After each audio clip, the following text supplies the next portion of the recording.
Hello, everyone, and welcome to English 1102 Summer Edition. Ooh, so exciting! So exciting. My name is Mr. Byers. I will be your instructor for this course this semester for these very short and super fast 8 weeks. These weeks are they're going to fly by. They're going to fly by, okay? So, I'll buckle up and hold on tight. All right. Um, I've been teaching this class for just a ridiculous amount of time. Okay, I have gray hair, believe it or not. Oh my God. Maybe this class has caused me to have gray hair. I don't know who is the culprit. Okay. But the point of the gray hair is to show that I'm aged. I'm an aged person. Okay. And so I've been teaching college for over 16 years. I teach high school also. That's where I'm currently. I'm literally recording this on the last day of school for Gwinnett County. And so I've had a long history with this, which should make you feel that you can totally trust everything I'm going over, and that I'm setting you up for success. That's the goal with this class. All right.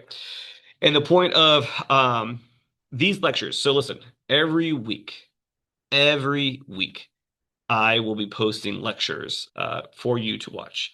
And in these lectures, I go over very specific information. Okay. I don't, I mean, of course, I think everybody gabs a little bit, okay? But for the most part, it's very focused, and the things I go over are purposeful, okay?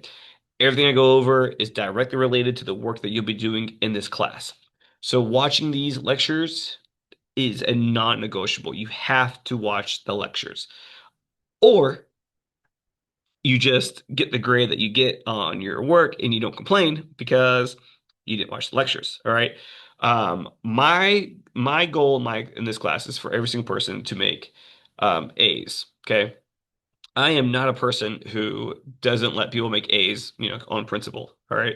I reward A's. I reward good work. I have this little hair here. I reward um, good writing, okay? And I reward following directions, all right? Following the directions for this class is very important, okay? All of you are in college, and the number one main goal these days for college is to get a career. I don't know if we are still in the days where people go to college for the universal knowledge or the insight, which I think you should. I think being a forever learner is a fantastic thing. But so maybe there are some people who go to college who are born wealthy, they are incredibly rich, and they go to college just so that way that, because they love school so much. And high five you 100%. If that was me, if I wasn't teaching, I'd be in school. Okay, I get that. But most people, though, sadly, hmm, us proletariats, okay, we're in school because uh, we need to get paid. Okay, we need money, and unless you are a super motivated entrepreneur, go get 'em, self-starter person, school is the best way to get to lead you to financial success by leading you down a pathway of college and career and all that kind of stuff. All right. And the number one key to success is following directions. Okay.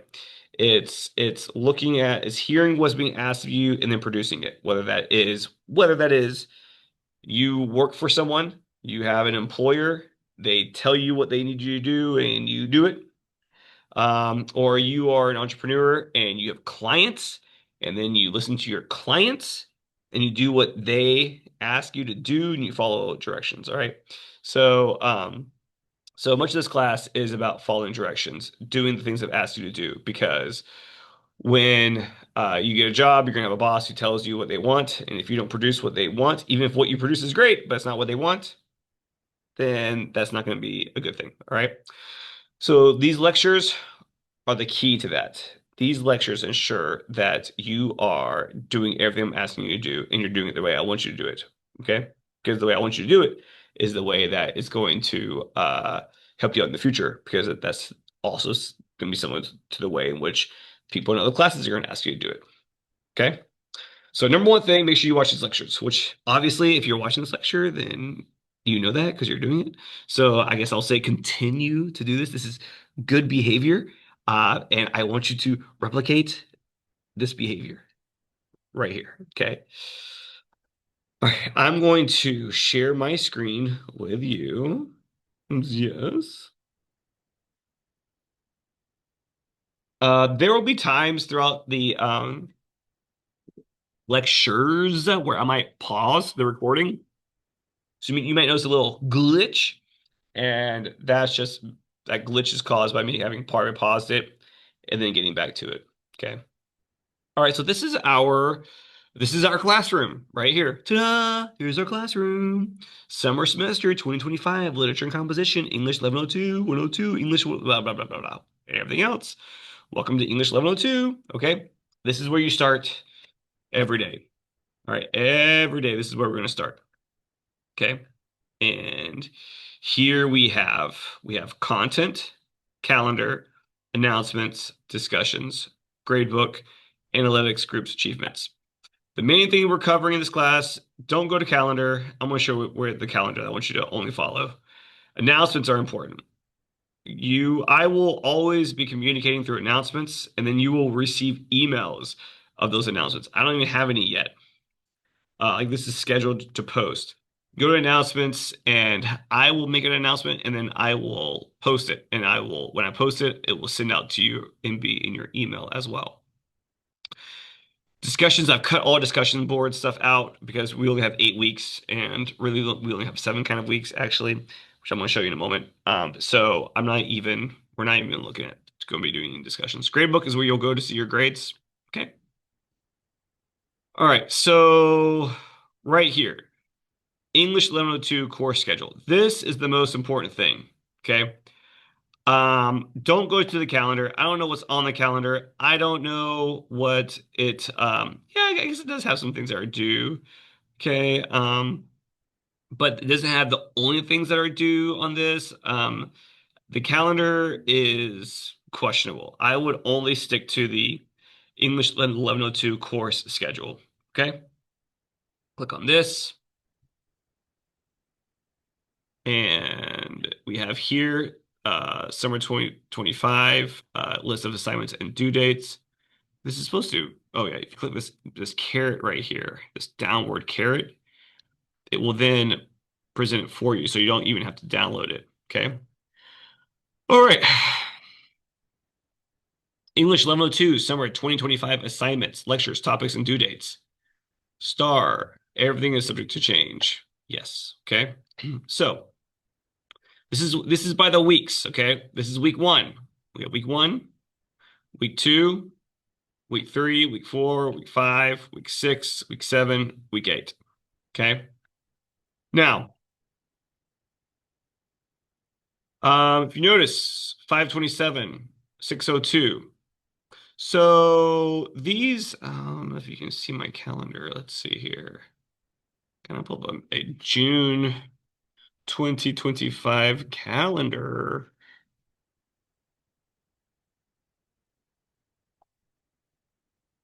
So the class starts on a Tuesday, but then May 27th is a Tuesday. I don't know. I guess because May 26th is a holiday. But normally our first day of class is always on a Monday. So Monday the 2nd will be our second week of school. Monday the 9th will be our third week of school. All right. Mondays are the days in which our schedule starts. That might be different from some of if you're taking another online class, they might have their classes going from Sunday to Saturday. Sunday is their first day. Saturday is the last day. Mine is Mondays to Sundays. Okay. And the only reason why that matters is due dates. Okay. My all my assignments, 99% of them are all due Sunday night. Sunday nights, okay? Because the first day is Monday, the last day is Sunday. But really though, all assignments really don't really have to even really be done until by 5 a.m. Monday mornings. I mean, maybe, I won't be checking them. So till then, um, that's just something to understand that like the first day of our week is always on a Monday, except for Memorial Day. Okay. Mondays is when I'll post new lectures. Now, I might record the lecture and post it early, okay? But for the most part, Mondays is when I do that. All right. So here we have our schedule. We have a column for the week and the date. Things I plan on talking about in the lecture. I plan on. This could change, but this is as of now, this is what I plan on talking about each week. And these are the things that you're doing this week. Okay. Um, and the things that are black are the items that are grades, that are grades. The things that are bold, I guess I should say bolded, are grades. All right. So this week, these are the lecture topics that I'll be covering for now. Intro to the class, which what I'm already doing right now. Everything you need to know to do well in this class. That's what I'm doing right now. Okay, everything. And then I'm going over things like MLA formatting, using quotes, the semester novel. Ooh, did I add that? I might have to. You might see a pause in this lecture when I get my semester novel sheet. And then how to write college level analysis. I'm gonna go over that as well. Okay, so actually this whole semester novel thing might be moved down. This week, these are the assignments you're gonna do, which I'm gonna go over each of these individually. Okay, but just as an overview, you're watching the lecture, which is right now. You're gonna take the welcome quiz. This counts as your attendance for this week, which is required to be taken, not to be dropped from the course. I'm going to show you where that is and go over that. You're going to take the first MLA quiz, which you must receive an 80 on in order to move into other assignments. And then I'm going to show you where the second quiz over grammar and MLA stuff is, which you'll take definitely after you watch the lecture, this lecture. And then I'll go over the Samantha Irby assignment, which takes in effect number 5 and number 6. Okay. These are the things you're doing. I have this stuff listed for the other classes. I don't, if you ever want to get a head start on future work, I would advise you can get started, but not to ever submit it until after you watch the lecture for that week, because I might go over something specific in that lecture that you need to know for the assignment. Okay. So you can move ahead on certain things, but I would never submit stuff too early. You could go ahead and do something, finish it, but then wait to submit it until you watch my lecture. Okay? So that's what we're doing each. Now look, so we have this week, we have 1, we have 2, we have week 3. By week 3, you are finishing your first essay and submitting it. Then we have week 4. And then by the end of week 5, you're submitting essay 2. And then week 6 is like summer break. It's like a break. It's like a spring break. So you actually like miss that whole week. Like we don't do anything that week, which I don't really like because that means an 8-week class gets turned into a 7-week class. And this class is already supposed to be a 16-week class that we cut in half to then make it an 8-week class. And then we take another week off for summer break, July 4th week. And so now it becomes a 7-week class. So we're doing 16 weeks of stuff into 7 weeks. And that takes in order to cut down, we're cutting out all this additional time to be working on essays, and we're cutting out tons and tons of reading, which some of you might be like, whew, thank God we're cutting down the reading. But we're also cutting down the amount of time you have to be able to work on your papers, okay? So like your papers have really fast turnarounds, okay? You submit SA1 and then 2 weeks later you're submitting SA2 and then 2 weeks later you're submitting SA3, okay? And then your essay is done, has to be done by July 16th. This is one of those situations where I'm not giving the full week because um because grades are due July 22nd. So I need some time to be able to grade all of your essays. Um, and now, of course, you can use this week right here to work on essay three, which I think most people will have to, but it's not required. Hmm. Okay, so that's the progression of this class. Okay, there's a lot of information that I'll be going over in the first couple of weeks, and then it will really taper off. All right, but again, like the things I'm going over this week are is actually 2 weeks worth of stuff. So it might feel like, whoa, this is like a lot of stuff, okay? And it will feel that way at first. It'll feel like it's called front loading. I'm front loading you with a lot of information, but understand that under normal circumstances, this what we do in this 1 week is normally over 2 weeks in the normal class, okay? Because we have twice as much time, all right? Um, I'm just saying. I'm just saying. Okay, I'm just saying. Let's see here. I want to pause for a moment. You're gonna see one of those little like, gloop gloop gloop gloop. Okay, so there's the calendar. So then the next thing you need to do, okay, today, you need to go to the start here, the little start here tab. This is the no-show assignment. Do this first. You'll be dropped from the course if this isn't completed by May 30th. You need to make sure that you do this. You click on it, and then really all you're doing is, oh, I was trying to demonstrate it for you, but it's just you're just clicking, I read it, I saw it, I'm here, and that's it. It's very simple, it's very basic. Gotta do it. Okay. And then we have the syllabus and the technology requirements check. I'm Mr. Byers. You email me at jbyers@gwinnettech.edu. I keep it on my phone. I see it. I respond back. Okay. A couple of things. One, I do not have a doctorate, so I'm not Dr. Byers. Of course, I love it when people say Dr. Byers, but I say, well, I'm not a doctor, so okay. And then also, I'm not a professor because to be a professor, you gotta have a PhD. I am not, I don't have a PhD, so I'm not Professor Byers. Of course, it rings my bell when people call me Professor Byers, but I cannot go by Professor Byers. And it would be very embarrassing if I was in front of someone, an actual professor, and someone called me Professor Byers. Okay. I'm not a professor because you have to have a PhD to be a professor. Okay.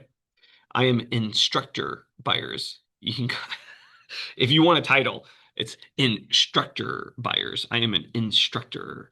Or you can just call me Byers or Mr. Byers. Or I have a kid who calls me, yo, Mr. JB. So you could do Mr. JB, doesn't matter. Uh, just, whatever you say, just don't be rude. Don't be like, yo, bastard. Um, you know, you can address my an email as Jeremiah, Mr. Byers, JB, whatever. Just don't put instructor Byers. Just don't put professor or doctor. I'm not either of those things. Here's course syllabus, some things I'm gonna go over. Okay. I'm not gonna go over all this. Okay. This is 1102. This is writing about literature. It's about writing and using information and analysis and sources. Okay. I know a lot of you are like, I'm not an English major, so what does this matter? And I totally get that. Okay. Um, this class uses literature as a medium. Okay. What this class teaches that's necessary for all of your other classes is writing and using outside research to support your ideas. Okay. Now, we happen to be reading literature and interpreting this stuff. Okay. And then you'll be conducting research to then support your interpretation of the stories. Okay. And writing all of this using MLA formatting. The thing that crosses over to all other classes is the act of writing, the act of forming an analysis, using a proper formatting. Not every class will use MLA formatting. Some classes will use APA formatting. If you are a journalist major, you might see some AP formatting. But regardless, every class will use a type of formatting. So you need to understand the importance of using a format correctly. Okay. And using the one in which, and like I'm teaching you MLA. Okay. This is MLA formatting. That's kind of the default. All right. So you should learn some of that in 1101, and we'll be doing it more in this class. We're going to be citing sources and inserting quotes because whether you're in a government class, a philosophy class, psychology class, some sort of class in which you have to write papers, you'll be citing sources, and so you have to know how to do that correctly, and that's what we're doing here. This is essentially it's a cross curriculum class because it crosses into many different classes, the skills that we learn in this class. The analysis of literature isn't what's important. It's the using sources, citing your references. Um, all of that is what's important, and that's what carries over into other classes. Okay, so this class has more meaning than many other classes because it's not isolated in the content. This is not a content-based class. It's a skill class, and that this skill of writing a paper using multiple sources and citing those sources and integrating quotes and then creating a works cited page, all using MLA formatting. That skill will be used in other classes also. All right. So that's the important thing about this class. You have so there's four categories. There's quizzes, assignments, and participation. That's 20%. And then we have literary analysis essay 1, literary analysis essay 2, literary analysis essay 3. Essay 1 is worth 20%. So one paper, your very first paper, is worth 20% of your overall grade. One assignment is worth 20%. Your second essay, literary analysis 2, is worth 25%. Not the rough draft, not the outline, but the final essay for essay 2, the final draft of essay 2 is worth 25%. And then literary analysis 3, the final essay of the whole class, the final essay, essay 3, the one essay is worth 35%. Not the rough draft, not the outline, not the research, but the one paper totally is worth 35%. Okay? Which means that 80%, 80% of this class comes down to three assignments, three essays. That's it. Not all the work that goes into that essay, but just that one essay. Three assignments are worth 80%. Okay? Which means you have to do well on the three essays. You should read all this. You should read all of this. You should read everything. I'm just gonna, for the sake of this lecture, I'm gonna go over some highlighted stuff. Okay? Late policy. No assignment will be accepted after I have graded all the assignments and I've entered in zeros for missing submissions. Meaning, if the assignment is due on Monday, but I don't start grading the assignment until Friday, there is no grade deduction if you turn it in late, as long as the assignment was there by the time I started grading it. Okay?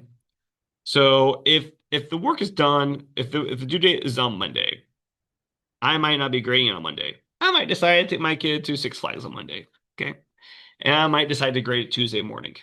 If you turn it in between the due date and that Tuesday morning, as long as it's there by the time I sit down on Tuesday morning to start grading it, I'm not counting it late. Okay. Don't ask me though. Don't send me an email saying, "Hey, are you going to grade this stuff today? Are you going to what day do you think you're going to grade it?" Like, don't ask me that. I might wake up on a Monday and be like, "Oh, well, dang, I really feel like grading on this very first day of the week," and so then I might grade it. Okay, or I might not grade it until Wednesday. So, if you don't turn the work in on time on the due date, the safe due date, and you still don't have a zero by Tuesday, well, still get it in. And then maybe you'll get it in before I give you a zero. Okay. But once I've graded the whole class, all the classes work, I go in and whoever did not submit something, they get a zero. And once you get that zero for that assignment's done. Okay. That assignment done. Any assignment that's in this quizzes, assignments, and participation category, once you receive a zero, you cannot redo it or turn it back in. Okay. The zero. Okay. Now, here's the one of the exceptions though for the due dates. Quizzes. There will be some multiple choice quizzes that you take online. Okay. There are at least four quizzes, which actually I think four is for my 16-week class. I think in this class there might be more like two, possibly three quizzes. Okay. And once these have been submitted, I'm sorry, once the due date has come for these, you'll get an automatic zero because these are also automatically graded. I don't grade the quizzes. The computer I have entered in the quiz grades. Okay. And so, I mean, the quiz, the answer sheet. So the computer grades them. So if the due date is 11:59 Sunday night for the quiz, then you bet your booty that you need to get it done before 11:59 Sunday night. Okay, because the computer is going to automatically grade those. They're going to grade it when you complete it, and if you didn't complete it by the due date, they're going to give you an automatic zero. Okay, so quizzes, gotta make sure you do those before the due date. Okay. So it's better to take them early because if you wait till the last minute, something happens. Oh well. I do not want people to be like, "Hey, it's Sunday night and I was about to do my quiz, but then a thunderstorm came and to the power went out and I couldn't get my computer on, so I didn't do the quiz. Can I have an extension?" And I'm gonna say, no, because you should have done the quiz before Sunday night. Okay. So you do need to, be considerate of that. You have somewhere around 10 quizzes slash assignments slash participation grades, making each assignment about 2% of your overall grade, which means that you could not complete five assignments and still get an A in the class if your essays are good enough. Okay. In fact, as I said before, the three essays that you're going to write this semester are worth 80% of your entire grade. So theoretically, you could do none of the other assignments. No quizzes, no assignments, no nothing. Only write three essays, make A's on all the papers, and then you could get a B in the class. Okay? So all of this is to say that I am not going to break my back grading a bunch of late classroom assignments. Okay? Because again, you want to even fill the class if you don't do all the assignments. All right. So those who want an A in the class, which is you are you have tons of access to do. You have the ability to make an A in this class. Those who want an A in this class have to turn their work in on time when it is due. It is the reward for those who work hard. With that in mind, my due dates, my due times extend to 5 a.m. in the morning that I want to start grading. Even though the schedule says Sunday, you can still turn in after 12, okay? As long as it's not a quiz that is automatically graded by the computer. Okay? Still read all this other stuff. I'm just not talking about it. Read it, but I'm not discussing it, but read it, read it. Participation policy. Here we go. This is an online class, in case you didn't know. Okay. Woo! And I post online videos to watch. These videos are your participation. Okay.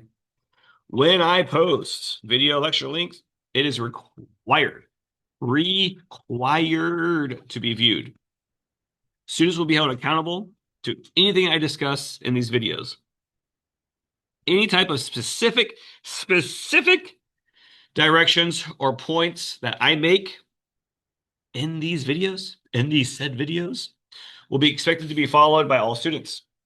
I also post weekly announcements. So you need to make sure that you read those, okay? Emails will be replied to within 24 to 48 hours. If you email me and I do not get back to you within that period, just simply re-email me again, okay? Make sure your tone is kind and professional. When contacting me, if an email is voiced in an inappropriate, rude, demanding, or entitled tone, I hold the right to not respond to it. And you may not use AI, any AI chat, anything at all for this class. Please do not use any, not even like, oh, can you just like rephrase this so it sounds more elegant? Nothing. Everything needs to come from your own writing. And please read the rest of this. Please read all this. Please read all this. Okay, please read. I'm not gonna go over that. Please read all of this. AI, again, don't use it. All right. Don't use it. Okay, moving on. So there's that. Okay, there's that. Now, lessons.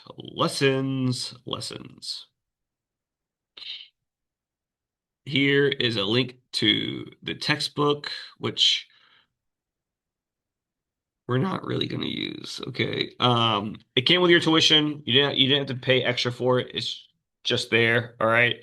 We're not we because this is a 7 week class put into an 8 week it's a 16 week class put into a 7 week module. We just don't have a lot of time. Okay, so we're not going to spend most. I'm just going to post for you everything you need. Okay. Here are our weeks. Week 1, 2, 3, 4, 5, 6, 7, 8, 9, 10. Oh, I need to get rid of those. We don't. Oh my God. What an idiot. What an idiot. This guy. This guy. Okay. Oh my God. What an idiot. Okay. Get rid of week 10. Delete. Yeah. Delete that. These lessons won't be here by the time you all see this. These are all moving to different things. I'm just going to hide those. You won't even see those. Those are hidden. Okay. So what you'll see is only weeks 1, 2, 3, 4, 5, 6, 7, 8. Okay. For each week, go to the folder. In the folder, you're going to have all the things that we're doing that week, and you're going to have a lecture link, all that kind of stuff. All right. Here we have the MLA formatting study guide. We have the quiz, the MLA formatting documentation quiz. We have the week 1 summer 2025 notes, which I'm going to go over in a moment. This is a PDF version of the PowerPoint that I will be going through in a moment. So you don't have to take notes. You can just look at these. You can always refer back to the PDF. We have this book that I've uploaded that you're going to choose a chapter to read from. It's a book of essays by Samantha Irby, who is this comedy writer. I guess she's more like a no, there's another term. She's not a comedy writer. She's a humorist. And then we have another quiz over grammar, MLA, and citations. Okay, this quiz is based off of the week 1 summer notes. Okay, so all right. Before I get into the lecture, so this everything in this quiz is stuff that you're supposed to have learned in 1101. Okay. Now, if you open up the MLA formatting study guide, this has essentially the 15 questions. This is what the 15 questions cover. Okay. So you need to know like how should MLA heading look? How does the date in the MLA heading be formatted? How should an MLA header look?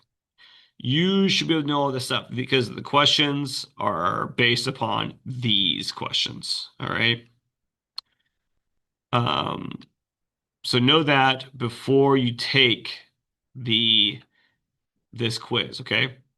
Now you can just watch this lecture all the way through and watch me as I go over these notes. But what I go over in my notes is it should definitely help you with all of this, okay? But these notes will directly assist you with this additional grammar and citations quiz, okay? What I find is that a lot of I teach about citing sources and MLA formatting and integrating quotes. And I upload these lectures, but students aren't really watching them. And then the essay comes, and it's clearly shown that they have not been watching them, and so they get these super low scores on their essays, and they're like, "Oh my God, okay, I didn't realize I really needed to know all that." And I'm like, "Oh my God, you're an idiot because I told you that you need to know all of that seriously, right?" But sometimes it doesn't click with them, okay? That it's actually all intentional and purposeful. So by me doing these little quizzes to cover this stuff, these quizzes really just cover the things I went over that I taught. And so it's kind of like like forcing people to make sure that they're being held accountable to watching and listening to what I'm talking about because those things are not just to put it out there in the world. Those things appear on are the basis for how I grade your essays. Okay. So before you do this quiz too, which is why it's at the very bottom, I would make sure that you continue watching this lecture and you go through these notes and you use these notes. You can use this PDF, all right, to help you figure out the answers to the quiz. All right. Okay. So now I'm about to go over these notes. Okay. I'm about to go over the PowerPoint that's covered in this. All right. So here we go. Let me get this set up. All right, everyone. So at this point, I'm going to go over the PowerPoint presentation, the week one summer 2025 notes. So here we go. All right. Week one, everything you need to know to do well in this class. I'm serious. Please pay close attention. Every single thing I'm going over is something that I can take a points off for. Okay. When I grade your papers, I take 5 points off for every error. So you need to make sure that you are doing it all correctly. Okay. So please, this is not for, just to be like roll your eyes through. Okay. I'm giving you the keys to the kingdom. So here we go. Yeah, yeah, yeah, blah, blah, blah, blah, blah, blah. Okay, these are the different things I'll be going over. Okay. Okay, set up proper MLA formatting. So you should have learned this in 1101. Okay. And now we have 1102. Same thing, MLA formatting. What I have for you here is the way it should look. Last name and page number in the top right-hand side of the corner, right here. This is my fake name, Thomas, 1. Then we have, look, this is called the header section. This is header, and this is the heading. The header is this area that you have to double click in order to get into, and anything that's in the header will be on every single page. Then there's the heading. The heading is the way that what they call the phrase head your paper. The heading is not in the header. Okay. The heading is in just the regular page. All right. And the header is up there. Okay. If you put the heading in the header, then this will be on every page. We don't want it to be in every page. Okay. We want it to just be on the first page. So do not put the heading in the header. I didn't make these names up, okay? I know they're like too close for home. So then we have the teacher's name, we have the class name, we have the due dates, which is always written the day, the month, the year. I know this says 2024, okay? That's because I guess I made this sheet technically last year, didn't update the date for this year, whatever, okay? Um, there's that. That's aligned left, okay? Then center the title. Here's the title right here. Okay. And then the next line, you indent your paragraph. Okay. Everything is double spaced. There is no additional spaces between sections. Do not like have multiple spaces between the date and the title. Don't have multiple spaces between the title and the first line of paragraph. We don't need that. You should not have multiple lines between paragraphs because we indicate a new paragraph not by additional line space, but by indenting the first line of each paragraph. So we don't need anything additional, okay? No extra spaces between paragraphs. And then I like what's called justify a line. Technically, a left alignment is fine, but justify is the best. Okay. You should know how to do all of this yourself. Okay, from last year. Okay. Common spacing error. Common spacing error. Many students turn in papers with incorrect spacing between the sections of their papers. So for example, they'll turn in something like this, okay? Notice how the spaces between these lines here, these spaces are much thicker than the lines here between these lines. And there's a space, the spaces between this paragraph and this paragraph is much more than the space between these lines, okay? The space between the title and the first paragraph is more than the space between lines. Okay. This is a formatting error. Your paper needs to look like this. Here, the spaces between each line is the same, whether it's the heading, title, or paragraphs. Okay. This is additional space, this is additional space, too much space. Okay. And those are errors. Now, the reason is because in the setup for the line spacing of the person's paper, they have blanks here. They have before and after. And these blanks, which I'm going to show you in a moment how to access this, okay, should be 0, 0, double. Okay. 0, 0, double in the spacing, in the setup of your MLA sheet, your MLA document. It should always say 0, 0, double. And line spacing, double. Okay.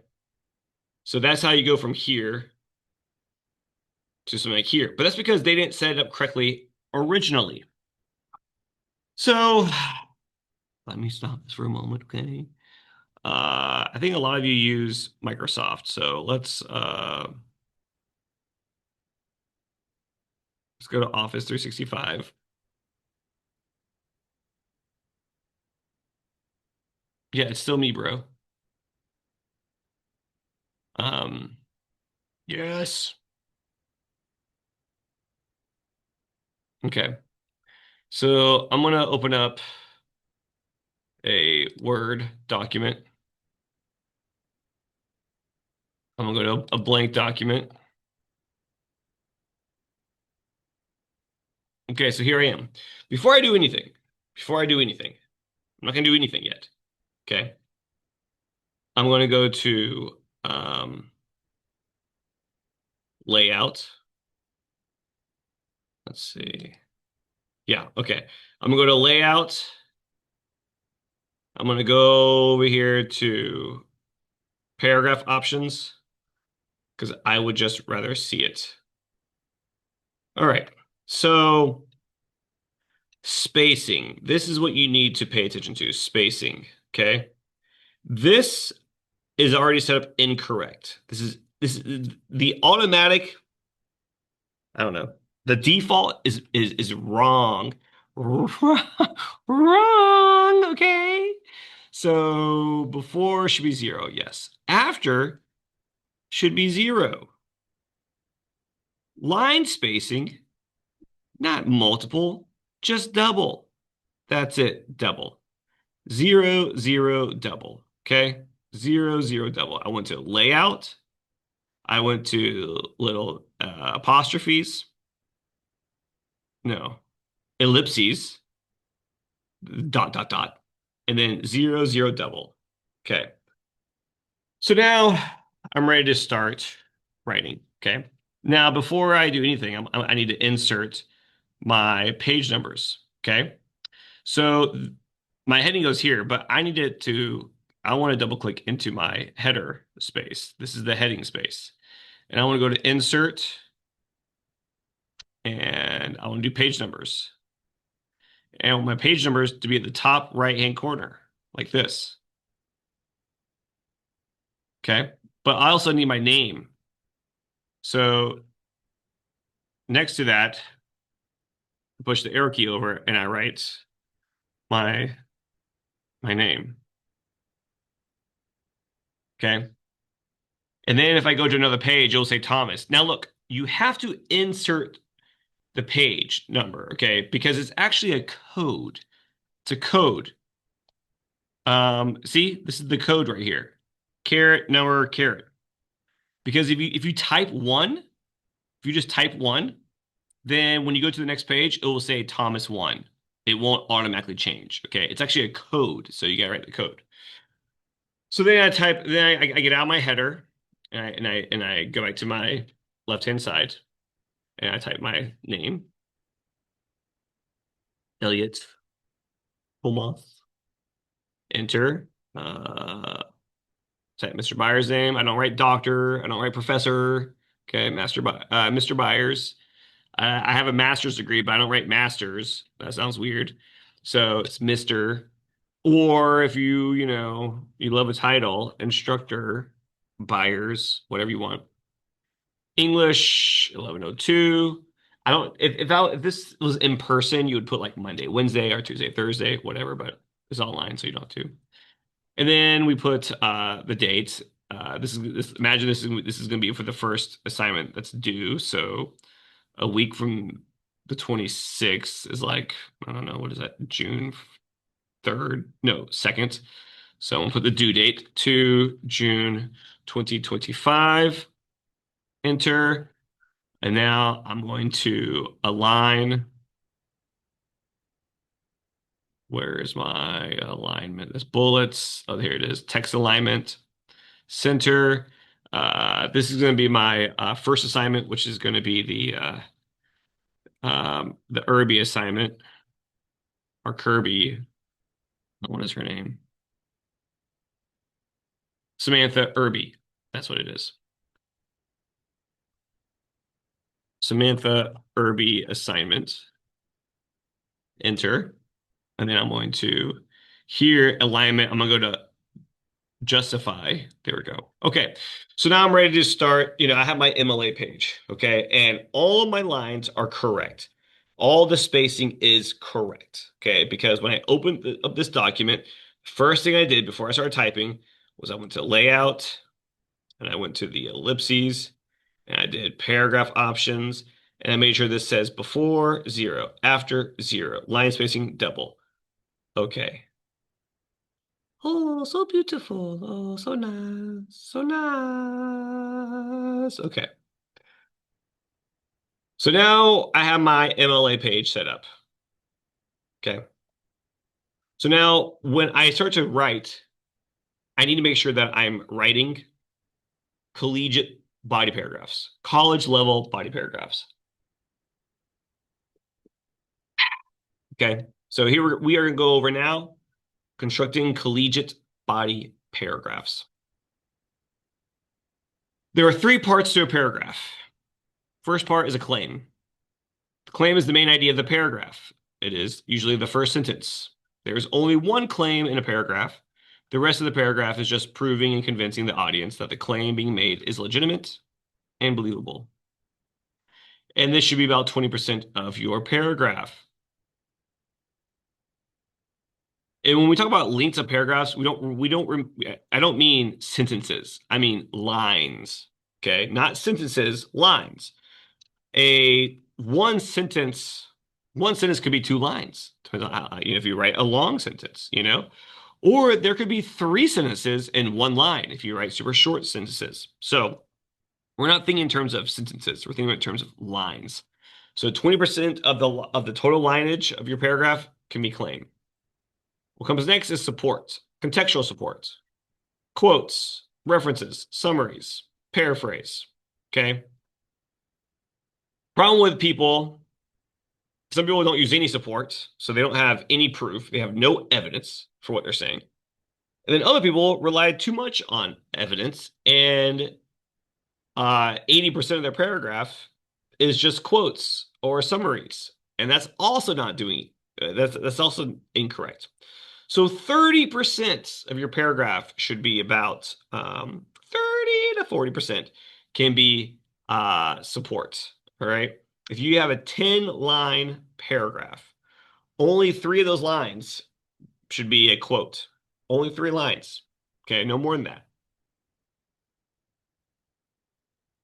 And then the third part of your paragraph, which we call the analysis, is 50%. 50% of your paragraph should be explanation. It should come after your support and you are proving your claim. Your explanation is what you use essentially to convince your reader to accept your claim. Your claim is a statement you're making. Okay, this poem represents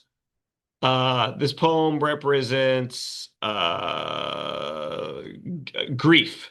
Okay. All right. Recently we saw the movie. It's called Lady in the Yard.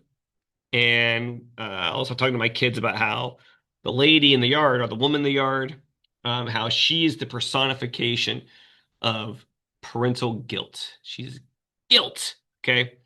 And so my claim is that the antagonist in the film, the woman in the yard, symbolizes guilt. Okay. And then I provide some evidence why, well, in the film this happens, blah, blah, blah, blah, blah. And then I have to explain why she represents guilt. And my analysis is the way that is what I'm saying to convince my reader to accept the claim that I made. Okay. So everything goes back to that main idea. And that should be 50% of my paragraph. If I have a 10-line paragraph, 5 lines need to be my analysis. Okay. Explaining my argument. All right.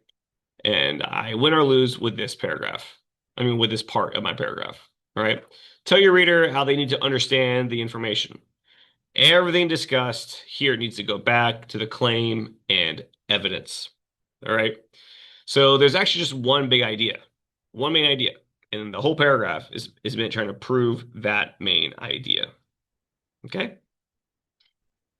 Now, what does this look like? Well, let's talk about the theme of Mulan. Hopefully you've seen Mulan. So it's a Disney film. It also became a live action film. All right. So we have this student paragraph. This is a student paragraph. Okay. And I'm going to read it to you. In the film Mulan, the theme is that women should be seen as equal and respected on the battlefield as much as men. In the movie, when Mulan's kingdom is threatened by the invasion of the Huns, the men are called to war. Mulan wants to serve too, but she is denied because of her gender. Therefore, she disguises herself as a male in order to fulfill her destiny to be a great warrior. Mulan is confident in her strength and courage as a warrior, but the male-dominated and sexist society that she lives in prohibits her from fighting. Even though by surviving and thriving in the war, she proves that women can be as equal or more so than men in war. Although the film doesn't explicitly show people being killed, because there are battles fought, it can be understood that people do in fact die in these battles, yet Mulan survives.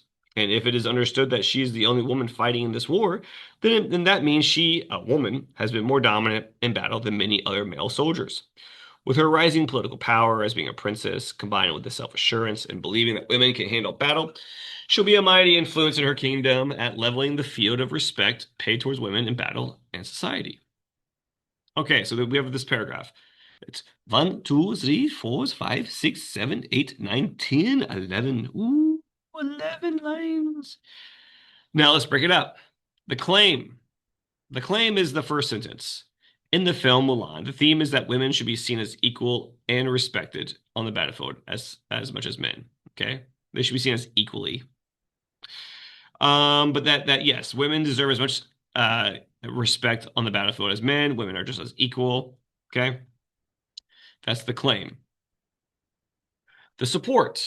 Well, then we have the summaries from the film.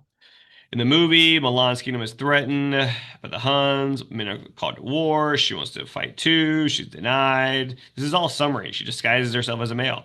That's all summary of the film. That's evidence from the film. That's what she does. Okay. She pretends to be a man and she goes and fights and she kills a lot of men. Okay. There's no analysis. Like that's like objective. That is what happens. Okay. The evidence is not up for interpretation in this part. It's just fact. This is what happens. What comes next is how you interpret that.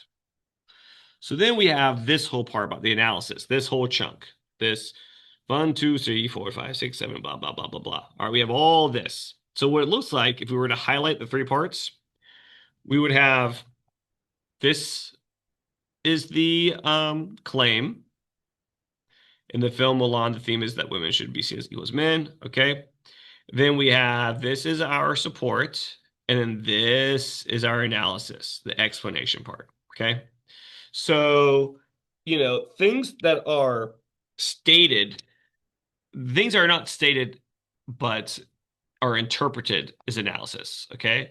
She never says she's confident. We can interpret that she's confident.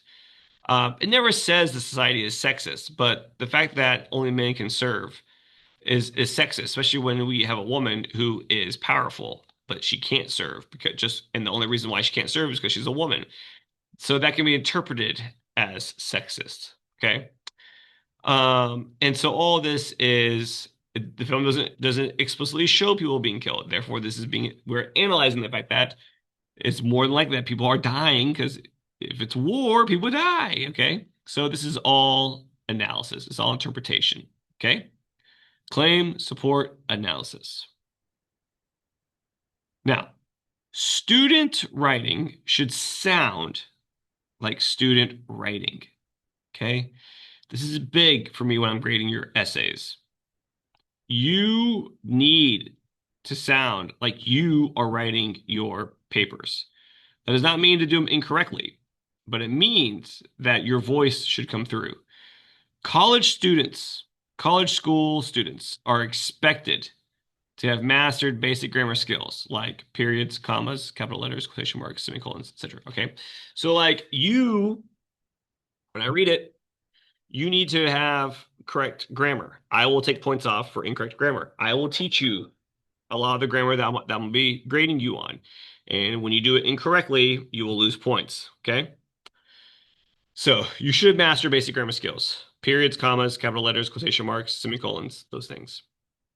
Freshman college students should be continuing to develop a sense of tone, a sense for tone, audience, voice, dynamic syntax, and lengthy responses.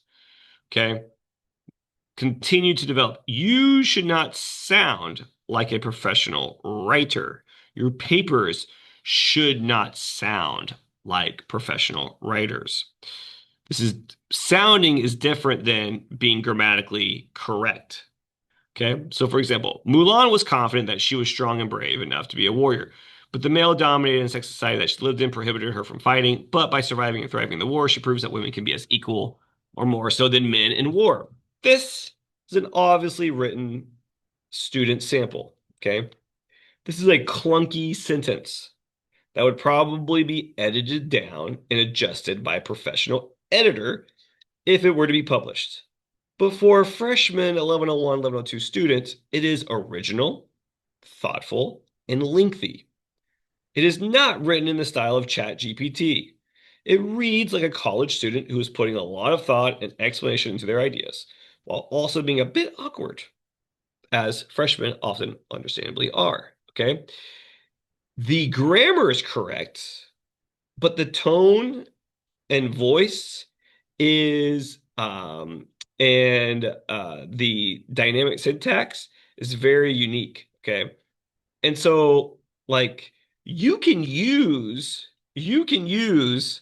um computer programs that will catch your grammatical errors. I mean, I used those all during college and high school. Yes, grammar check, spelling check. Yes, you should be using those. Okay. If you haven't mastered how to use periods, you should at least be able to use a program that will catch run-on sentences. Okay. That's fine.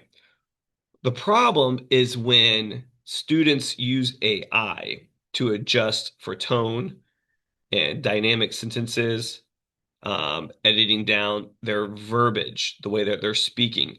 That is problematic. Okay. You should build up two things. One, you should have your own unique voice. You shouldn't sound like a chat GPT bot. Two, it should, I really want you to work on trying to put together lengthier, longer sentences on your own without help from it. Okay. And it's okay if they are a little awkward sounding because that awkwardness makes it more authentic. All right. So understand that. You need to, yes, you need to get rid of grammatical errors, but you should not sound like a robot. Okay. All right. Titles and quotation marks. This information is heavily quizzed on this week's quiz. Okay, for the last quiz you'll take for this class, for this week. All right, the quiz two.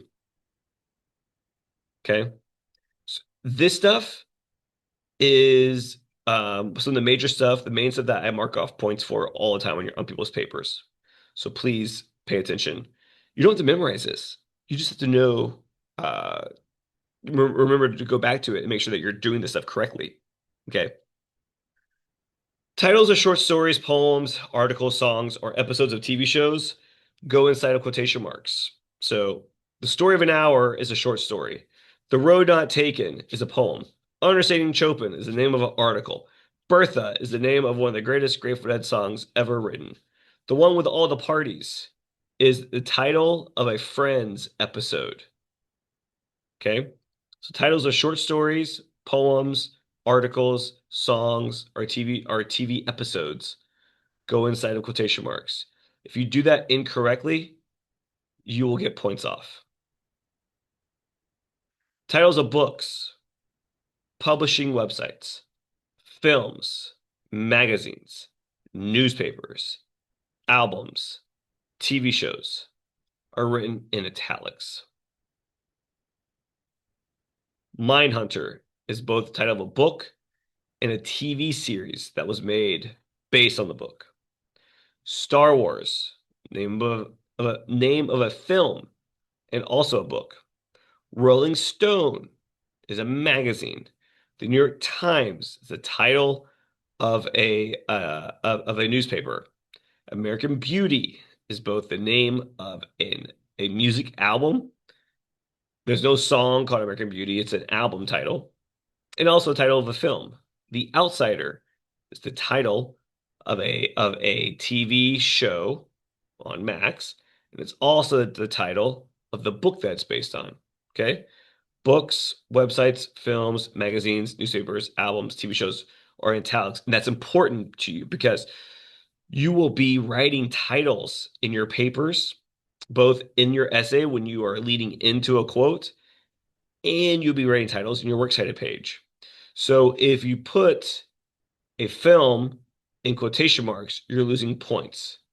If you put a song title in italics, you're losing points. Okay? If you say, oh, the short story, and then you put the story of an hour in italics, that's incorrect. You'll lose points. Okay?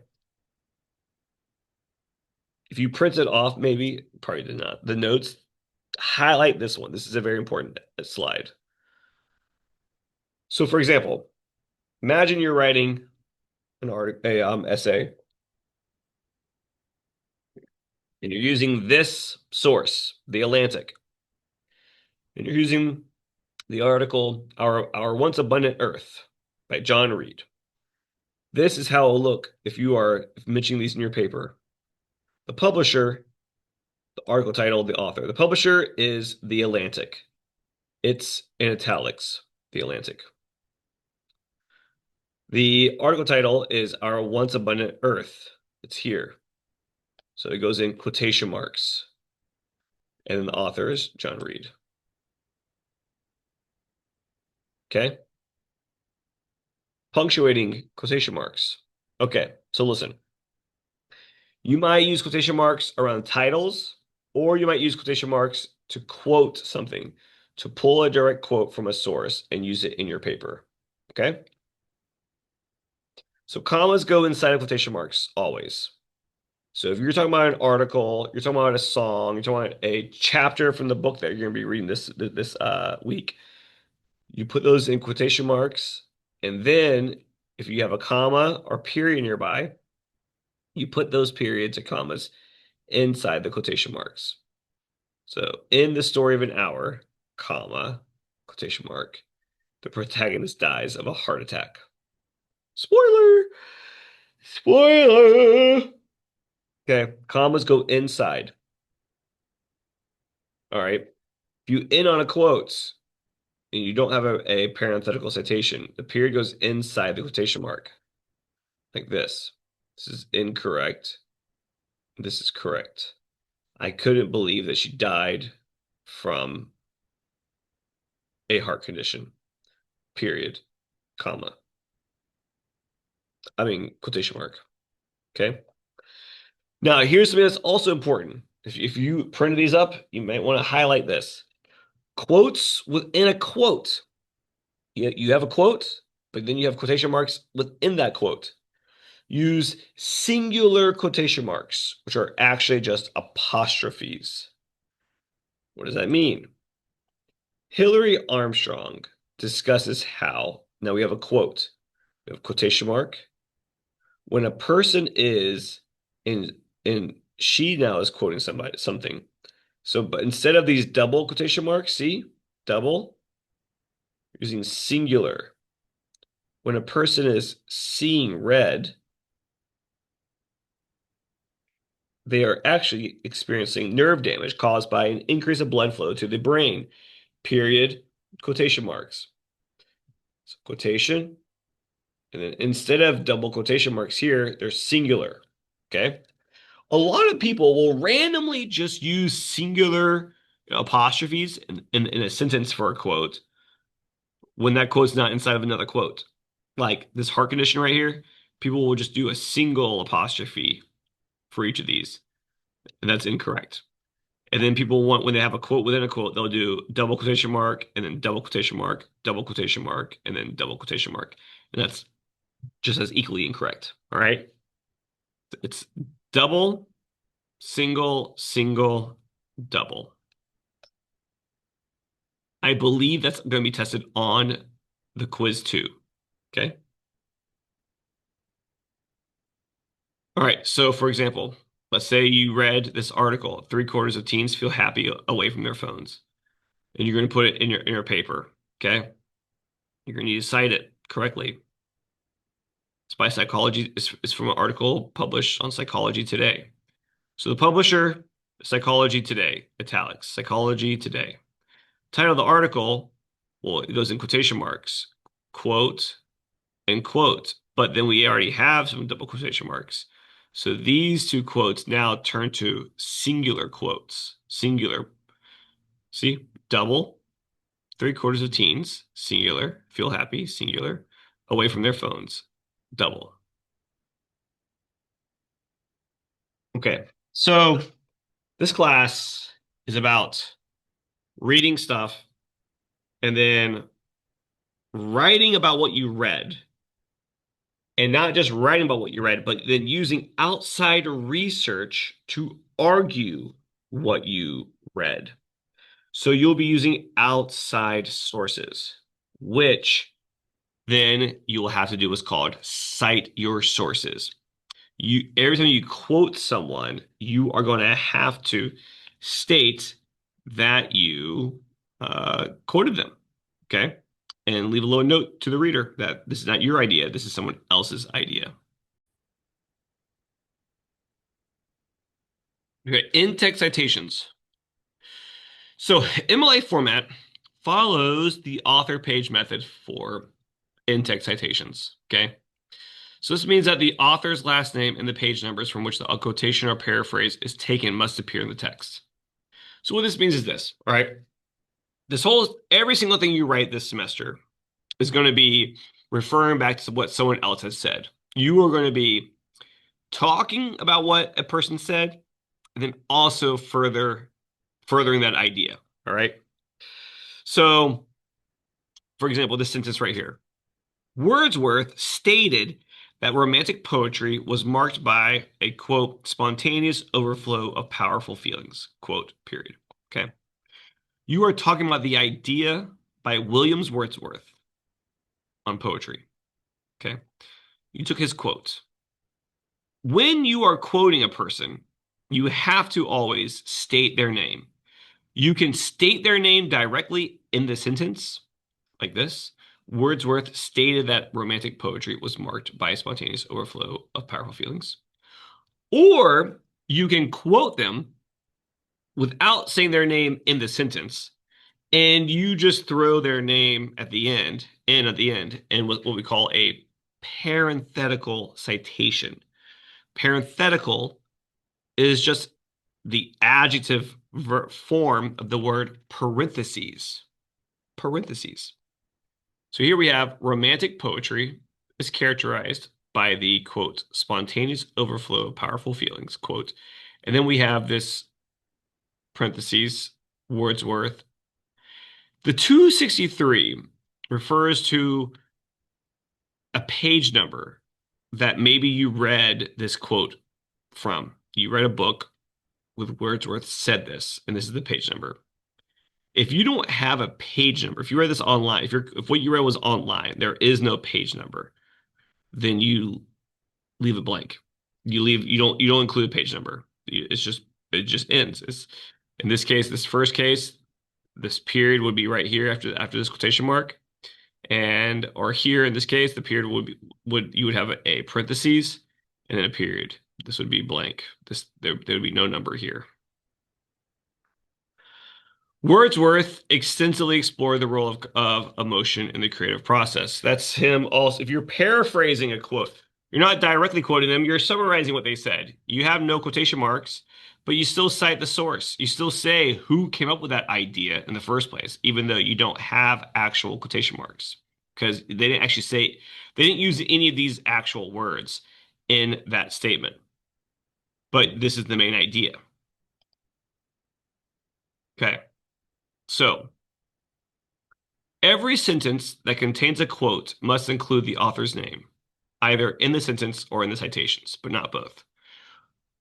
In the quiz today, or this week that you'll take, the last quiz of the week, quiz two, I'll be giving you a lot of examples of is this correct or is it not correct, or find which one is correct. Okay, and these are the kind of things that you're looking for. So redundant citations will be marked as errors. Okay, a redundant citation is when you state the author's name in the sentence and you also put it in the parenthetical citation. That would be incorrect. So this is the parenthetical citation. Okay. Here in this correct sentence, we have a successful adaptation in film is, quote, keeping to the heart of the original story, emphasizing the best features of the literary work and not changing anything fundamental to the original story. Quote. Then we have Baldwin, parentheses, period. This tells us that someone named Baldwin said this quote. Baldwin's name is not in this sentence. Therefore, it's in the parentheses. Author's name is not mentioned in this sentence. Therefore, it is placed in the parenthetical citation with the page number, if there is a page number. Every sentence that contains a quote must include the author's name, either in the sentence or in the citations, but not both. Okay. And this is what you're doing this week. You're going to be reading a chapter by Samantha Irby, which I'm going to show you in a moment. And then you're going to be pulling out something that she said that you agree or disagree with and talking about it. So you have to know how to cite a source. Redundant citations will be marked as errors. Okay. So here we have, according to the film critic Annie Baldwin, A successful adaptation in film is, quote, keeping to the heart of the original story, emphasizing the best features, blah, blah, blah, blah, blah, blah. Quotation mark, page number, period.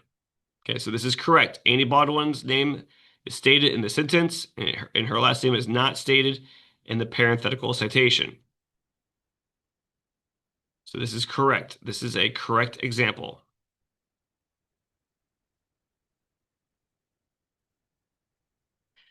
Here is how it would look in an incorrect example, which a lot of people do. According to film critic Annie Baldwin, a successful adaptation in film is, and then we have the quote, parentheses, Baldwin, and then we have period. This is incorrect because we do not have the author's name twice. If it's here in the sentence, it should not be here in the parentheses.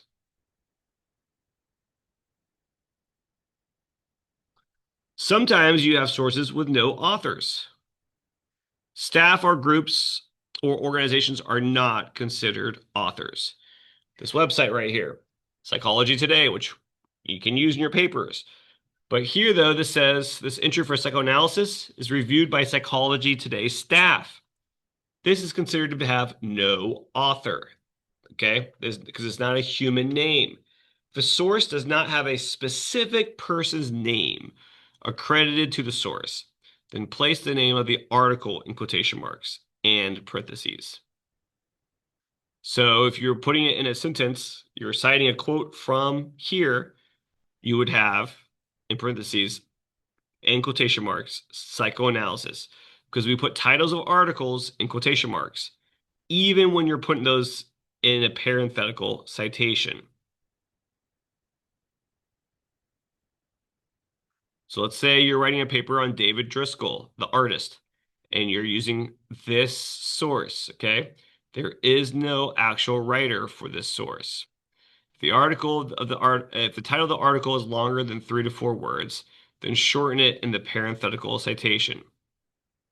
So in this case, David Driscoll, Icons of Nature and History, you don't need to put the entire title in your parenthetical citation at the end of of the sentence.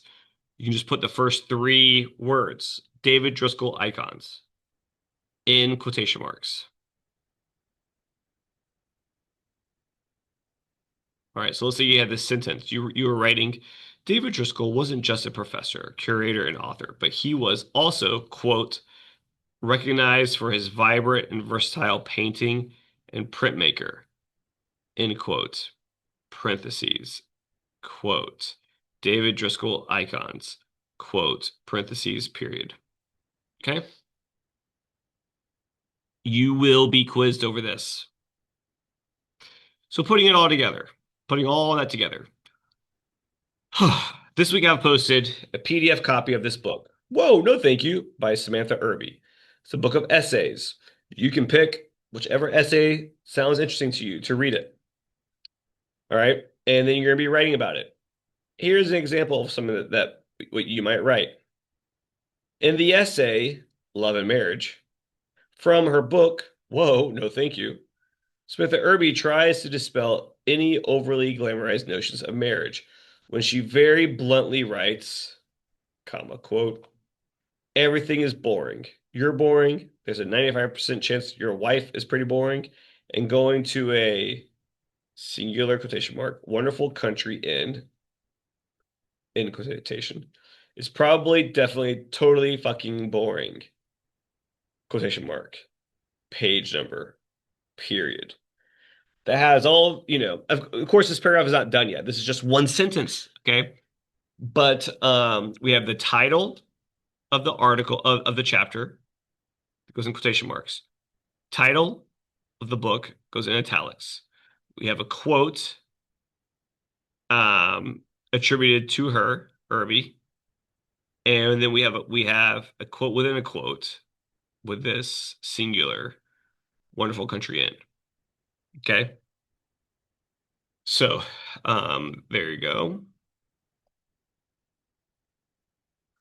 When discussing a story, film, article, and any other piece of literature, always write in present tense, unless when talking about something that happened in the past.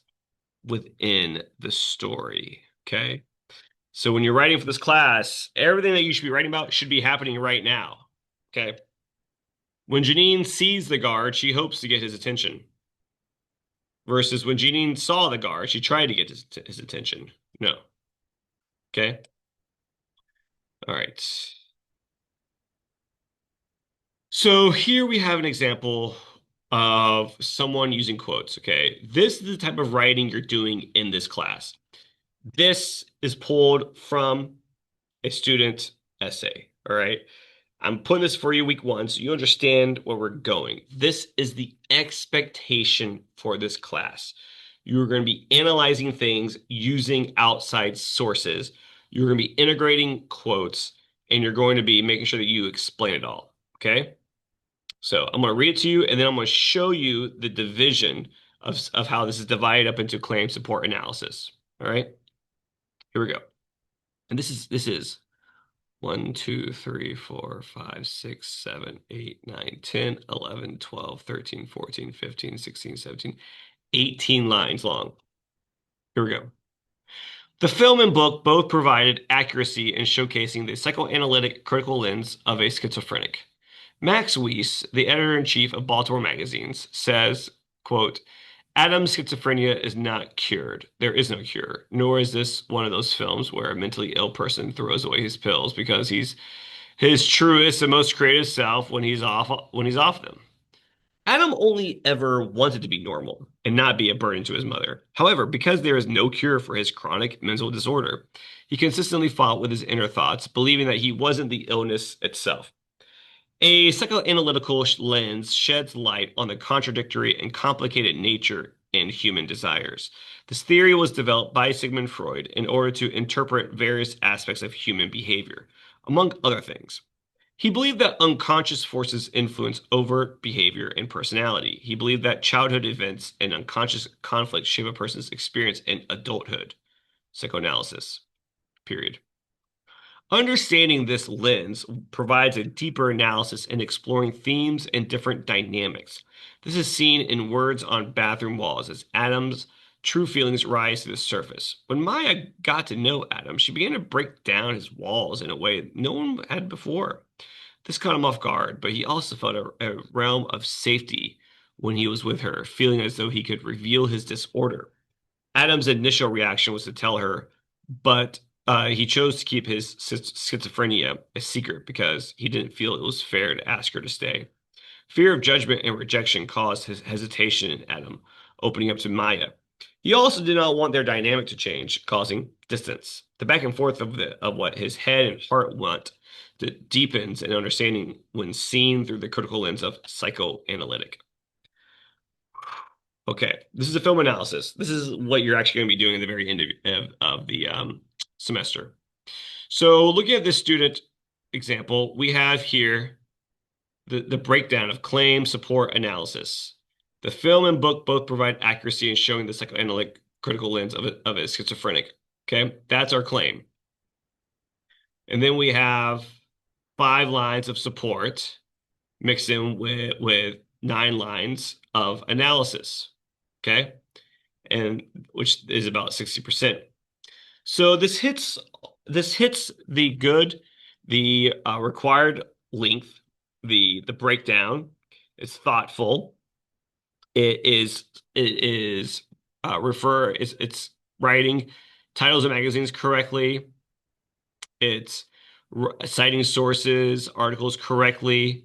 It's putting in quotes, which I'm going to show you in a moment how to put in quotes. Okay. So, like, this is the goal. This is where we are headed this semester. All right. Producing this type of writing on a consistent basis because this is all we're doing. Starting from this first assignment this week, we're going to be doing the same thing over and over again. Okay. You're going to be quoting, citing, and analyzing and writing. Okay. Over and over again. Okay.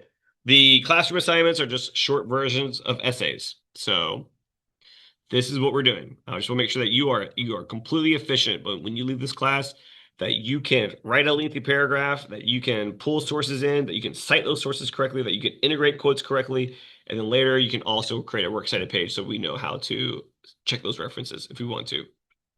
Okay? All right, good times. Look, only 15 more slides. We're almost done. Next, integrating quotes. How do you integrate quotes? Okay, if we're supposed to be integrating quotes, and one part of my paragraph is simply just quotes, then how do we do that? Well, here we go. Anytime you use a quote, it must be integrated into a sentence that you have written. Drop quotes. A quote used as a complete sentence. These are incorrect. Drop quotes are incorrect. Always use a signal phrase to lead into a quote. A quote cannot be a sentence all of its own. So here's an incorrect use of a quote. There are many examples of self-analysis in Plato's philosophy, period. Quote, the unexamined life is not worth living. End quote. Plato 45. That is incorrect because the beginning of the sentence is a period. We have a quote and then a period. This is incorrect. This is a quote by itself. Cannot have that. Okay. This is the same thing. I don't know why I put that twice. These are drop quotes. Incorrect. All right. This is incorrect. We have a student wrote, feminist criticism focuses on the ways in which literature or cultural productions reinforces or undermines the economic, political, social, and psychological oppression of women. Feminist theory was created in response to patriarchy. Okay, quote, Nia Griffin. That's incorrect because it says Nia there. It should just be Griffin. Period. That's incorrect because it's a full sentence that's just a quote. Then we have the paradigm of gender equality in women's experiences provides a critical viewpoint on social, cultural, and political concerns from a feminist lens. So we have a complete sentence, and then we also have a complete quote. If a quote can be deleted and there's no evidence of it, then it is probably a drop quote. So this is our student example, okay? And if you delete that quote altogether, we're left with a complete sentence. So it's not integrated. That was incorrect.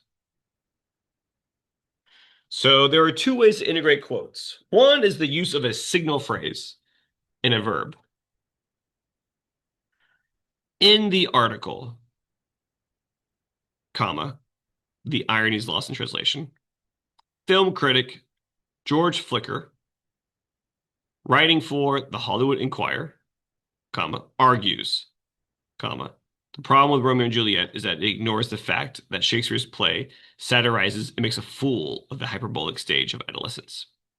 So, signal phrase in a verb.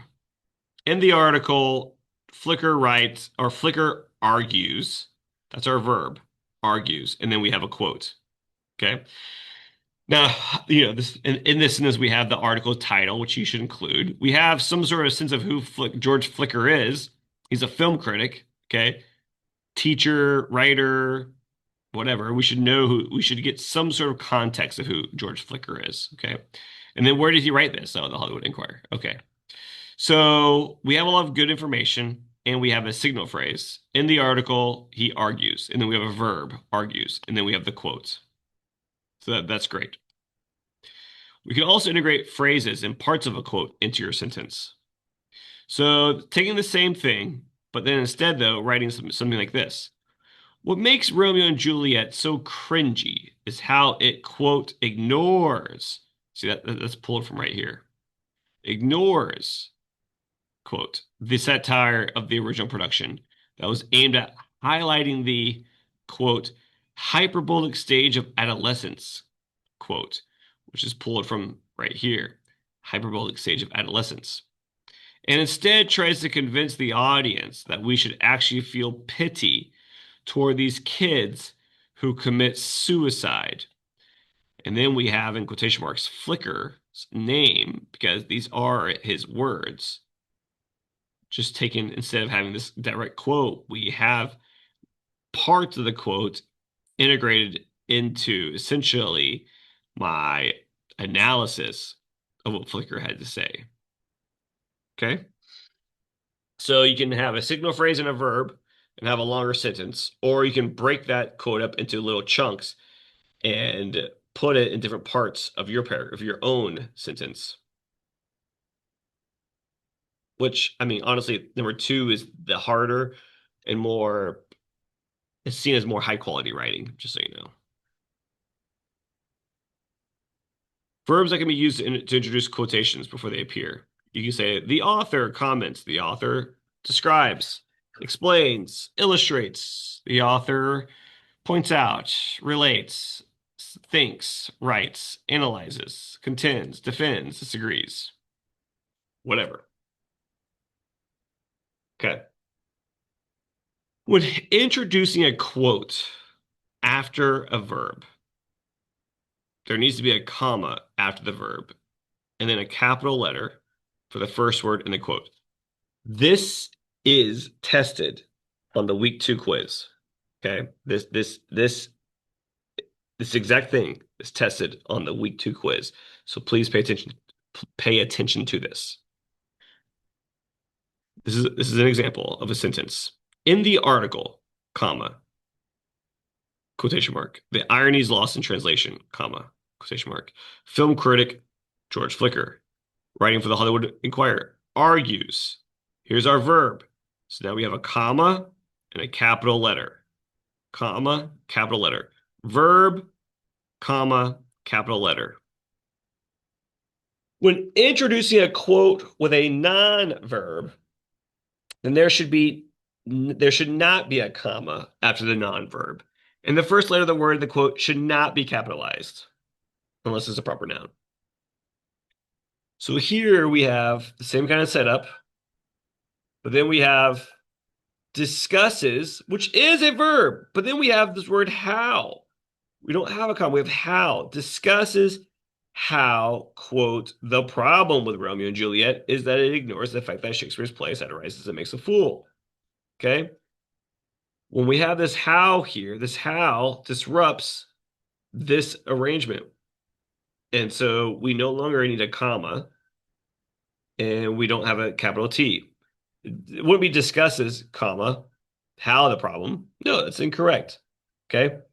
So discusses how the problem, discusses that, the word that is also used the same way. When you have a word separating the verb and the quote, get rid of the comma and get rid of the capital letter. Again, do you memorize this? No, but you keep these notes open and ready and use them to analyze your paper, to fact check, to edit it, and then to work on your quiz with. All right, last couple of things. Let's say you have a quote that you want to modify. You want to remove some words from within the quote. Then you use a ellipses. Okay. You use ellipses to take out parts of a quote. Do not begin quotes with an ellipses and don't end quotes with an ellipses, even if you shortened it. Do not, do not do that. Okay. Only use an ellipses if you are trying to use one complete quote sentence, but you're leaving some stuff out. Okay. Here we have the problem with Romeo and Juliet is that it ignores ellipses, the hyperbolic stage of adolescence. That just took out here. The problem with Romeo and Juliet is that it ignores it removed the fact that Shakespeare's play satirizes and makes a fool of. It gets rid of this whole entire piece, this whole entire chunk. It doesn't change the meaning of the quote. It's same thing, but it just shortened it. So the ellipses is a good way to shorten long quotes. But do not put an ellipses in the front or the end of the quotes that you use. Use brackets when needing to change a word from the quote in the order to make it fit grammatically in the sentence. So here in this sentence, I needed to change the ignores, the original ignores in the sample to then ignore singular. Okay. Ignores is the original one, S, but it would be incorrect to have ignores here. In order to keep it grammatically correct, we need to have ignore. So we used a bracket to change the spelling of the word.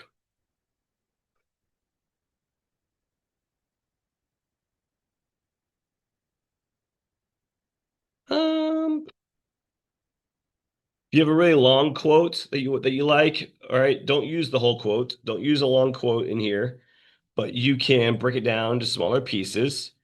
You can use phrases rather than complete sentences. Okay. Um, you can read through this through your own. This is an example. Okay. This is an example of me doing that. All right. So you can have fun with that one. All right. Semester novel. Pause 1 second.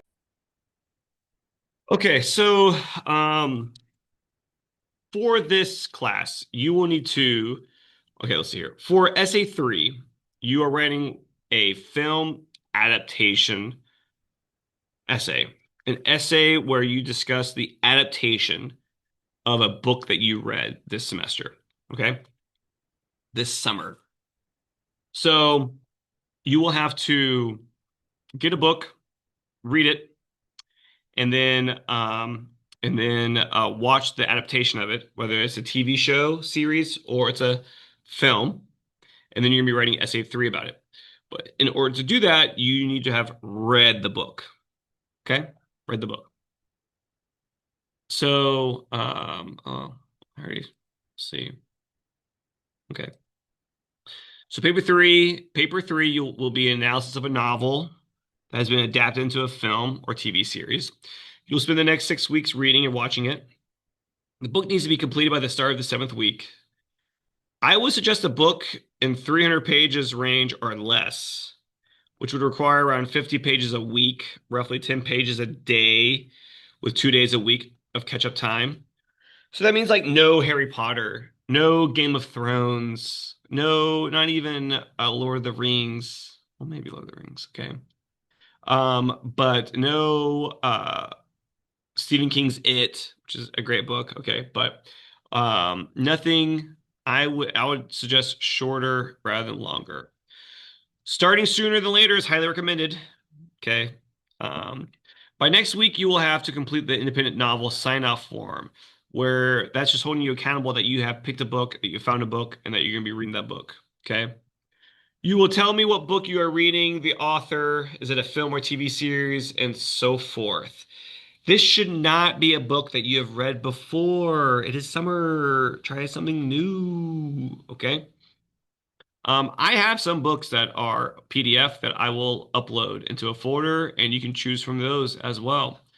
Um, oh yeah, the following titles are posted in the week one folder titled "Free PDF and Online Links of Short Novels." That'll be posted by the time you watch this video. Apt Pupil, great book, great movie. Rebecca, I haven't actually read that one, okay, but it's there for you. Into the Wild, okay. The Devil Wears Prada. Rita Hayworth and The Shawshank Redemption by Stephen King, The Body by Stephen King, Little Fires Everywhere, Sharp Objects, Rosemary's Baby. These are all possible ones that you can read. Other ideas I'll post for you that I know that are short. Jaws. Jaws is a great, easy read, super easy read. It's of the season and great movie. Okay. Books like by John Grisham, The Client. Easy read, great movie. A Time to Kill, easy read, great movie. The Firm. Those books go by so fast, even if they are longer than 300 pages. It's just pulp fiction. It just goes by really fast. Okay. So I will post a link. I'll post a sheet that has a bunch of suggestions on it also. All right. But you gotta pick one like, I mean, if you're watching this when I post this, which I'm probably posting, I don't know well, you can't have access to it till Tuesday. This is Tuesday the 27th. You should be figuring out a book like right now and going and getting a copy of it. Either a PDF copy that I've uploaded, or going to the library and getting your own copy, or doing Amazon Prime, whatever. Okay. Getting a copy of the book and starting to read it. Again, I would keep, you should know yourself. Some of you might be like total book nerds and you can get through a book easily. You can also listen to the book. The only problem with that though is that you will have to be able to quote from the book. So you would, if you just listen to it, it would be hard for you to pull quotes from that. Okay. But maybe if you get a copy of the book, like Like I'm both reading The Tommyknockers by Stephen King and I'm listening to it. So I can listen to it and then I can also read it and refer back to it. So however you want to do it. All right. But the book you choose, there has to be a film version of it. And you are going to, your final paper is comparing and contrasting the book and the adapted version of it. Okay, cool. Additional suggestions that I know are good books and adaptations, but not sure how long they are. No Country for Old Men, fantastic. All the Pretty Horses, beautiful. Big Little Lies, oh yeah. Jaws, uh-huh, okay. I've already explained that one. The Exorcist, oh yeah, great. Oh look, yeah, Time to Kill the Client. These are all good. Oh yeah, Where the Crawdads Sing, yeah, okay. All right, this week's work. Watch the lecture, what you're doing. Yay! Take the welcome quiz. This counts as your attendance for this week, which is required that should be not be dropped from this course. Take the MLA quiz. Gotta make at least an 80 to move on to other assignments. Quiz 2, grammar and MLA. Everything is covered in this lecture. Pick an essay to read from Wow, no thank you. And then complete the Sarah Irby assignment, which I'm going to show you right now. In fact, I'm not going to do that. All right. So, content, lessons, week 1. Okay. So Samantha Irby is right here. Okay. So for this assignment, you will pick one of the essays from Samantha Irby's book. Wow, no thank you, to read. These essays are not related to each other, so you can look through the table of contents and just pick an essay that sounds interesting. When you finish reading the essay, complete the following. So here is the PDF. Wow, no thank you. Look at that fat bunny. Love it. Love a fat bunny. Go down here. Wow, no thank you. These are all just different essays. Into the Gross. Girls Gone Mild. Hung Up. Late 1900s Time Capsule. Love and Marriage. Are you familiar with my work? Hysterical. Lesbian Bed Death. Body Negativity. Country Crock. A Guide to Simple Home Repairs. We Almost Got a Fucking Dog. Detachment Parenting. Season 1, Episode 1. Hollywood Summer. Money. Hello, 911. An extremely specific guide to publishing a book. Okay, so these are just essays that she writes, and she's kind of self-deprecating. She writes about being weird. She writes about being black. She writes about being a lesbian. She writes about all these different things, and not all at once. Different things. She writes about being disorganized. She writes about being a writer. She writes all different stuff. Okay. So you pick and you might start reading one, and you're like, oh, I never really like this one. So then you pick a different one to read. Okay. But you have to pick one eventually and choose, it.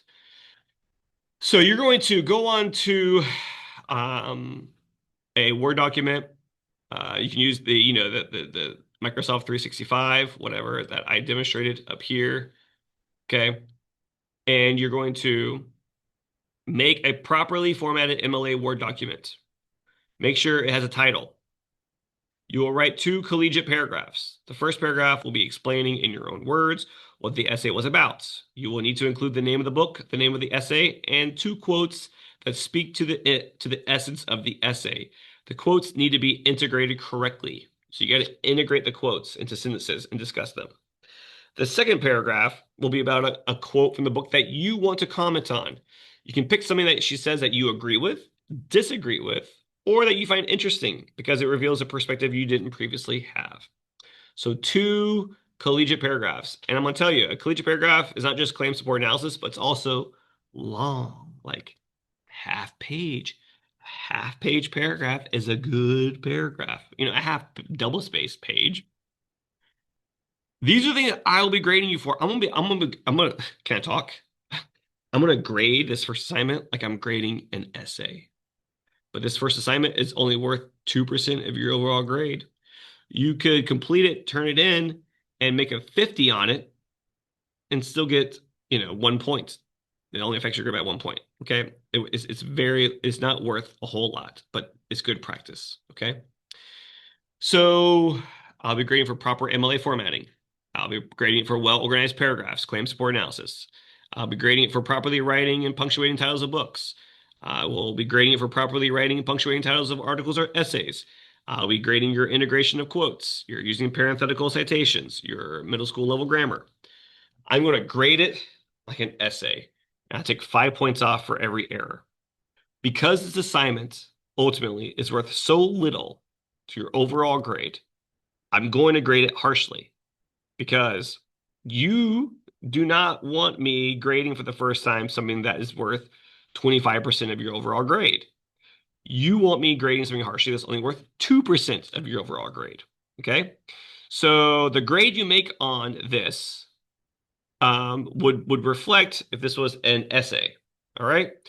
And the only way that you get better is through repetition, which is why I'm grading every single thing the same all year, all semester, and through threat, like harsh consequences. While getting a 20 on this now wouldn't really matter because eventually, if you do really well in your essays, it barely affect your grade. But knowing that you only made a 20 out of 100 on this assignment would motivate you because you would not want to make a 20 on an actual essay. Okay. And then some of you might do this and you might be like, wow, like I got a good grade on this. As long as I make sure I do this every time, I'll be good. All right. These are the standards. I mean, it's very consistent. It's all semester. All I want you to get down is proper that you understand how to properly format, that you pay attention to the small little details, that you can write a really, you can write well detailed and argued analytical collegiate level paragraphs, that you can integrate quotes, okay, and you can cite those quotes correctly. That's all I need. All right. That's all I need you to demonstrate. Some of you will demonstrate that with the first essay, and then you'll just make sure to try to do it again for essay two and essay three. Some of you are going to struggle, and then it's going to take you to essay two or three to be able to really start to master it. All right. Okie dokie. I think that's everything. I know it was a long lecture, but it was 2 weeks. It's 2 weeks worth of it's two classes pretty much in one. Okay. So so you did it to yourself. Don't blame me. All right. I mean, I've paused this and I've had coffee in between this. I've been eating. I ate a Chick-fil-A biscuit during it. Okay, what a Big Mac. Okay, but so I hope that you had stopped this at certain points and paused it and went to the bathroom and did stuff, took a nap, a power nap, whatever. Okay, I get that. All right. I hope you're doing well. I hope this was great. Ask me any questions, email me any questions, any follow-up questions that you have. All right. Uh, good luck. Goodbye.